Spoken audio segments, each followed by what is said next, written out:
Culturally വളരെ rich ആയിട്ടുള്ള ഒരു രാജ്യമാണ് ഭൂട്ടാൻ. വളരെ ബ്യൂട്ടിഫുൾ ആണ് ഈ രാജ്യം. Welcome to the land of happiness, Bhutan. പുനാക്കയിലേക്കുള്ള ഞങ്ങളുടെ യാത്ര തുടർന്നു. ഏകദേശം 2 മണിക്കൂറാണ് തിമ്പുവിൽ നിന്നും പുനാക്കയിലേക്കുള്ളത്. അങ്ങോട്ടേക്ക് പോകുന്ന വഴിയിലാണ് ഭൂട്ടാനിലെ ഏറ്റവും മനോഹരമായ ഒരു സ്ഥലമുള്ളത്. ഞങ്ങൾ അവിടെ വണ്ടി നിർത്തി കുറച്ചു നേരം ചെലവഴിച്ചു. ഫ്രണ്ട്സ്, ഇതാണ് ഡോചുല പാസ് എന്ന് പറയുന്ന സ്ഥലം. അതായത് one of the highest peaks in Bhutan ആണ് ഡോചുല പാസ് എന്ന് പറയുന്നത്. ഇവിടെ നിന്നാൽ നമുക്ക് ഹയസ്റ്റ് ആയിട്ടുള്ള ചില ഹിമാലയൻ മൗണ്ടൻസ് കാണാൻ പറ്റുന്ന ഒരു പീക്കാണ് ഡോചുല പാസ് എന്ന് പറയുന്നത്. ഈ ഓരോ സ്തൂപവും പണ്ട് കാലത്ത് യുദ്ധത്തിൽ മരണപ്പെട്ട പട്ടാളക്കാർക്ക് വേണ്ടി ഡെഡിക്കേറ്റ് ചെയ്തിട്ടുള്ളതാണ്. ഡോചുലയിലെ സ്തൂപങ്ങളെപ്പറ്റി മറ്റൊരു കഥ കൂടി പറയുന്നുണ്ട്. അതായത് ഇന്ത്യയിലെ ബോഡോ തീവ്രവാദികൾ ഭൂട്ടാൻ പിടിച്ചെടുക്കാനായി യുദ്ധം ചെയ്ത സമയത്ത് അവരുമായി വിജയം നേടുന്നതിനായി രാജ്ഞി പ്രാർത്ഥനയോടെ സ്ഥാപിച്ച സ്തൂപങ്ങളാണ് ഇത് എന്നാണ് പറയുന്നത്. മൊത്തം 108 എണ്ണമാണ് ഉള്ളത്. 108 ഭൂട്ടാൻകാരുടെ ഒരു ഭാഗ്യ നമ്പറാണ്. അങ്ങനെ ആ യുദ്ധത്തിൽ ബോഡോ തീവ്രവാദികളെ തുരത്തി ഓടിക്കാനും വിജയം നേടാനും അവർക്ക് സാധിച്ചു. നല്ല ഉയരത്തിലുള്ള സ്ഥലമായതിനാൽ നല്ല കാറ്റും തണുപ്പുമുണ്ട്. എന്നാൽ ഫോട്ടോയ്ക്കും വീഡിയോ ഷൂട്ടിനും പറ്റിയ നല്ല മനോഹരമായ ഒരു സ്ഥലം കൂടിയാണ് ഡോചുല പാസ്. അവിടെ നിന്നും യാത്ര തുടർന്നു. ലഞ്ച് കഴിക്കാനായി ഒരു ചെറിയ റെസ്റ്റോറന്റിൽ ഞങ്ങൾ പ്രവേശിച്ചു. ഇവിടെയെല്ലാം ഫാലസിന്റെ ചിത്രങ്ങളും രൂപങ്ങളും പ്രദർശിപ്പിച്ചിട്ടുണ്ട്. അങ്ങനെ ഞങ്ങൾ പുനാക്കയിലെ സോങ്കിന്റെ മുമ്പിൽ എത്തിയിട്ടുണ്ട്. ഭൂട്ടാനിലെ പഴക്കം ചെന്നതും രണ്ടാമത്തെ വലുപ്പമേറിയതും മനോഹരവുമായ ഒരു മൊണാസ്ട്രിയാണ് പുനാക്ക മൊണാസ്ട്രി. ഭൂട്ടാന്റെ വിന്റർ ക്യാപിറ്റൽ ആയിരുന്നു ഒരു കാലത്ത് പുനാക്ക. 1955 തിമ്പു തലസ്ഥാനമാകുന്നതുവരെ പുനാക്കയായിരുന്നു ഭൂട്ടാന്റെ തലസ്ഥാനം. ഭൂട്ടാന്റെ മറ്റു സ്ഥലങ്ങളിൽ നിന്നും വ്യത്യസ്തമായി ചൂടുള്ള കാലാവസ്ഥയാണ് പുനാക്കയിലുള്ളത്. അതുകൊണ്ടായിരിക്കാം വിന്റർ ക്യാപിറ്റലായി ഈ സ്ഥലം രാജാവ് ഉപയോഗിച്ചിരുന്നത്. ഒരു പാലം കടന്നു വേണം സോങ്കിലേക്ക് പ്രവേശിക്കാൻ. താഴെക്കൂടെ ഒഴുകുന്ന നദിയുടെ പേര് മോച്ചു എന്നാണ്. ധാരാളം ബുദ്ധ സന്യാസിമാരും ചെറിയ ലാമമാരും ഉണ്ടായിരുന്നു. മറ്റ് ബുദ്ധിസ്റ്റ് രാജ്യങ്ങളിൽ നിന്നുള്ള ധാരാളം സന്ദർശകരുണ്ടായിരുന്നു. കാരണം ഇതൊരു പവിത്രമായ സ്ഥലമാണ്. അവരെ പറ്റി ദ ലാൻഡ് ഓഫ് ബ്ലിസ്ഫുൾനെസ് ആണ് അറിയപ്പെടുന്നത്. എന്റെ മകൾ ജനിക്കുന്ന സമയത്ത് അവളെ ഇവിടെ കൊണ്ടുവരാം എന്നൊരു നേർച്ച എനിക്കുണ്ടായിരുന്നു. ഈ സോങ്കിലേക്ക് പ്രവേശിക്കാനായി ഒരാൾക്ക് 500 രൂപയാണ് പ്രവേശന ഫീസ്. ഞാനൊഴികെ ബാക്കി എല്ലാവരും അതിനുള്ളിലേക്ക് പ്രവേശിച്ചു. ഞാൻ ഓൾറെഡി മുൻപ് പോയിട്ടുള്ളതായതുകൊണ്ട് ഞാൻ പുറത്ത് കാത്തിരുന്ന കുറച്ച് വീഡിയോസും വിഷ്വൽസും ഒക്കെ പകർത്തി. ഭൂട്ടാനിലെ ഓരോ സ്ഥലത്തേക്കുമുള്ള പ്രവേശന ഫീസ് വളരെ വലിയതാണ് എന്നത് ഒരു വിഷമിപ്പിക്കുന്ന കാര്യമാണ്. വളരെ ഉയരത്തിലാണ് ഈ സോങ് സ്ഥിതി ചെയ്യുന്നത്. പടവുകൾ കയറി വേണം നമുക്ക് അവിടേക്ക് എത്താനായിട്ട്. വളരെ മനോഹരമായ ചിത്രപ്പണികളും ആർക്കിടെക്ചറുമാണ് സോങ്ങിന്റെ പുറമെയുള്ള നാലുകെട്ടിൽ നമുക്ക് കാണാൻ സാധിക്കുക. എന്നാൽ സോങ്ങിനുള്ളിലെ മനോഹാരിത ക്യാമറയിൽ പകർത്താൻ നമുക്ക് അനുവാദമില്ല. ഞങ്ങളിപ്പോൾ പുനാക്കയിലാണ്. മൊണാസ്ട്രി വിസിറ്റ് ചെയ്തിട്ട് സസ്പെൻഷൻ ബ്രിഡ്ജിലേക്ക് വന്നിരിക്കുകയാണ്.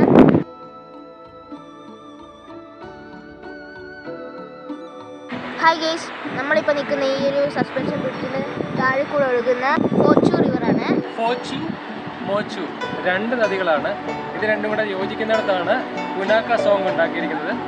ഫോച്ചു ഒരു വിഗറസ് ആയിട്ടുള്ള ഒരു റഫായിട്ട് ഒഴുകുന്ന ഒരു നദിയാണ്. അതുകൊണ്ട് ഇതിനൊരു മെയിൽ റിവർ എന്നും, മോച്ചു സൈലന്റ് ആയിട്ട് ഒഴുകുന്ന ഒരു നദിയാണ് സോങ്ങിന്റെ അടുത്തുകൂടെ ഒഴുകുന്നത്. അതുകൊണ്ട് അതിനെ ഫീമെയിൽ റിവർ എന്നും വിളിക്കുന്നു. ഈ 2 നദികളും കൂടെ സംഗമിക്കുന്ന സ്ഥലത്തിന് പുനാക്ക സൂ എന്നാണ് പറയുന്നത്. അവിടെയാണ് അവർ പുനാക്ക സോങ് നിർമ്മിച്ചിരിക്കുന്നത്. ഇത് ഭൂട്ടാനിലെ ഏറ്റവും വലിയതും ഏറ്റവും പഴക്കമേറിയതുമായ ഒരു മൊണാസ്ട്രിയാണ്. ഈ അപ്പുറത്ത് കാണുന്ന വില്ലേജസ് ഒറ്റപ്പെട്ട് കിടക്കുകയായിരുന്നു. അവർക്ക് ഇങ്ങോട്ടേക്ക് വരാൻ ഒരുപാട് ദൂരം സഞ്ചരിക്കണമായിരുന്നു. ഈ സസ്പെൻഷൻ ബ്രിഡ്ജ് വന്നതിന് ശേഷം ഈ 2 വില്ലേജിനെ കണക്ട് ചെയ്യാനായിട്ട് സാധിച്ചു എന്നുള്ളതാണ് ഈ സസ്പെൻഷൻ ബ്രിഡ്ജിൻ്റെ സക്സസ് എന്ന് പറയുന്നത്. അപ്പോൾ നമ്മൾ ഈ സസ്പെൻഷൻ ബ്രിഡ്ജ് എക്സ്പ്ലോർ ചെയ്യാനായിട്ട് പോവാണ്. നല്ല കാറ്റുണ്ട്, നല്ല ശബ്ദമാണ്.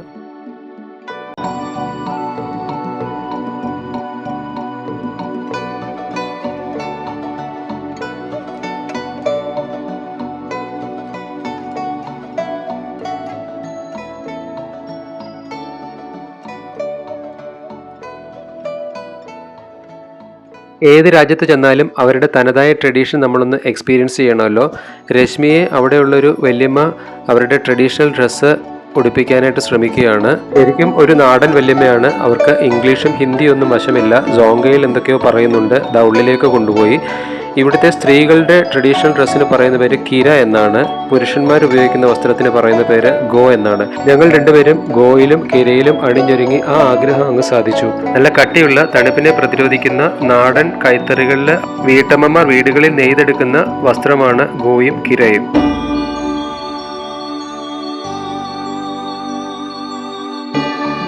അവിടെ നിന്നും ഞങ്ങൾ നേരെ ഹോട്ടലിലേക്കാണ് പോയത്. പുനാക്കയിൽ ഞങ്ങൾക്കായി അറേഞ്ച് ചെയ്തിരുന്ന കിങ് ലിങ് റെസ്റ്റോറൻറ്റ് ആൻഡ് ഹോട്ടലാണിത്.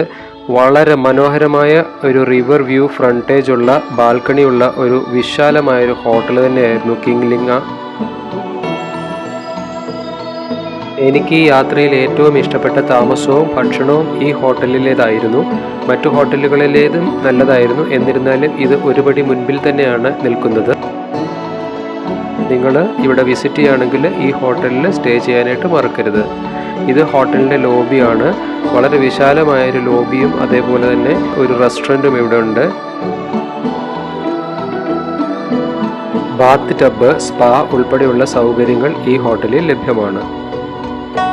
താമസിച്ച എല്ലാ ഹോട്ടലിലും വളരെ നല്ല വൈഫൈ കണക്ടിവിറ്റി ഉണ്ട് എന്ന കാര്യം പ്രത്യേകം ഞാൻ എടുത്തു പറയുന്നു. ഇത് ഭൂട്ടാനിലെ ഇപ്പോഴത്തെ രാജാവാണ്, 5ാമത്തെ രാജാവാണ്. ഇദ്ദേഹം അധികാരമേൽക്കുന്നത് 2008-ലാണ്. ജിഗ്മെ കെസാർ നാംഗേൽ വാങ്ചുക് എന്നാണ് അദ്ദേഹത്തിന്റെ പേര്. അദ്ദേഹം ഓക്സ്ഫോർഡ് പോലെയുള്ള വിദേശ സർവകലാശാലകളിൽ വിദ്യാഭ്യാസം ചെയ്തതിന് ശേഷമാണ് നാട്ടിൽ വന്നിട്ട് അധികാരമേൽക്കുന്നത്. കിങ് ലിങ് ഹോട്ടലിലെ റൂമിന്റെ വിഷ്വൽസ് ആണ് ഇപ്പോൾ ഷെയർ ചെയ്തുകൊണ്ടിരിക്കുന്നത്. ആഹാരം കഴിക്കുന്നതിന് മുമ്പ് ഒരു ഫോട്ടോ സെഷൻ ഉണ്ടായി. എല്ലാവർക്കും ഇവിടെ നിന്ന് മോഡേൺ ഡ്രസ്സിലെ ഫോട്ടോസ് എടുക്കണമെന്നൊരാഗ്രഹം. നാട്ടിൽ ഇത്തരം എക്സ്പോസ്ഡ് വസ്ത്രങ്ങൾ അണിയുന്നതിന് ലിമിറ്റേഷൻ ഉള്ളതുകൊണ്ട് അവിടെ വെച്ച് അതാകാമെന്ന് കരുതി.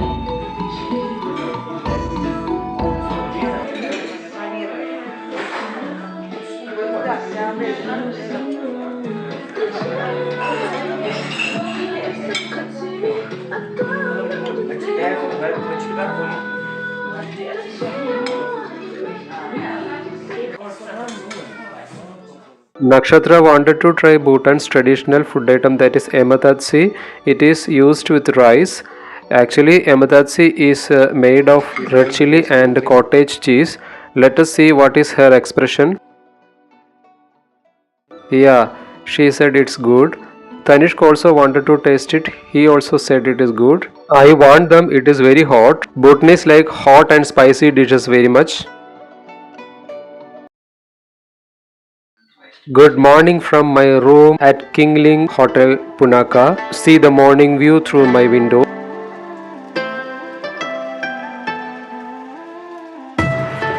We can use this balcony space for dance, parties, everything.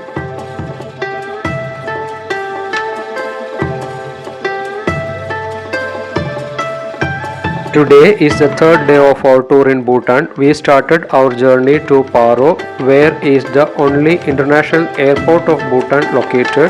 We have to go through Thimphu to reach Paro city. From Thimphu we have 1 hour journey to Paro city.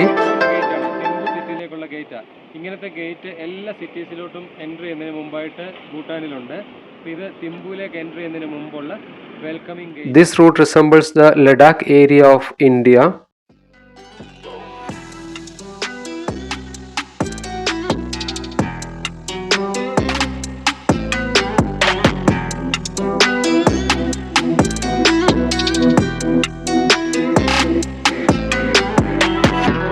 On the way, we stopped near an oldest monastery and an iron bridge made during 15th century.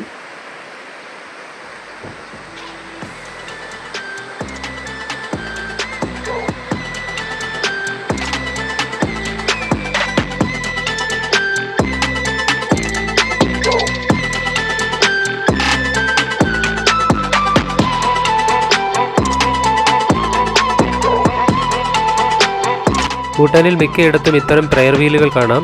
ഓരോ prayer വീലിൻ്റെ വലുപ്പം അനുസരിച്ചാണ് അതിൽ എഴുതിയിരിക്കുന്ന മന്ത്രത്തിൻ്റെ എണ്ണം വരുന്നത്. ചെറിയ prayer വീലുകളിൽ 10 മുതൽ വലിയ പ്രെയർ വീലുകളിൽ 1000 മന്ത്രങ്ങൾ വരെ ഉണ്ടാവും. ഏറ്റവും വലിയ പ്രെയർ വീലാണ് അതിൽ 1 മില്യൺ മന്ത്രം വരെ ഉണ്ടാവും. അപ്പോൾ ഒരു തവണ നമ്മളത് കറക്കി കഴിഞ്ഞാൽ 1 മില്യൺ തവണ നമ്മൾ മന്ത്രം ചൊല്ലിയതിന് തുല്യമാണെന്നാണ് അവരുടെ വിശ്വാസം. വീണ്ടും യാത്ര തുടർന്നു. അങ്ങനെ ഞങ്ങൾ പാറയോട് അടുത്തുകൊണ്ടിരിക്കുന്നു. പാറോ ഇൻ്റർനാഷണൽ എയർപോർട്ടാണ് നമുക്ക് ഇപ്പോൾ താഴെ കാണാൻ പറ്റുന്നത്. ഭൂട്ടാനിലേക്ക് ഡ്രൂക്ക് എയർലൈൻസും അതേപോലെ ഭൂട്ടാൻ എയർലൈൻസിനും മാത്രമേ സർവീസ് നടത്താനായിട്ട് സാധിക്കുകയുള്ളൂ. മറ്റു രാജ്യങ്ങളുടെ വിമാനങ്ങൾ ഇവിടെ ഇറങ്ങാനായിട്ട് സാധിക്കുകയില്ല. ഒരു ചെറിയ എയർപോർട്ടാണ് ഇത്. ഇപ്പോൾ ഒരു വിമാനം ടേക്ക് ഓഫിനായിട്ട് വന്നുകൊണ്ടിരിക്കുന്നുണ്ട്. വാഹനങ്ങൾ അവിടെ നിർത്തിയിടാൻ അനുവാദമില്ല. പോലീസിന്റെ ചെക്കിംഗ് ഉണ്ട്. പക്ഷേ ഡ്രൈവർ ചെറുതായിട്ടൊന്ന് സ്ലോ ചെയ്ത് തന്നു. ആ വിമാനം ടേക്ക് ഓഫിന് തയ്യാറായിക്കൊണ്ടിരിക്കുകയാണ്.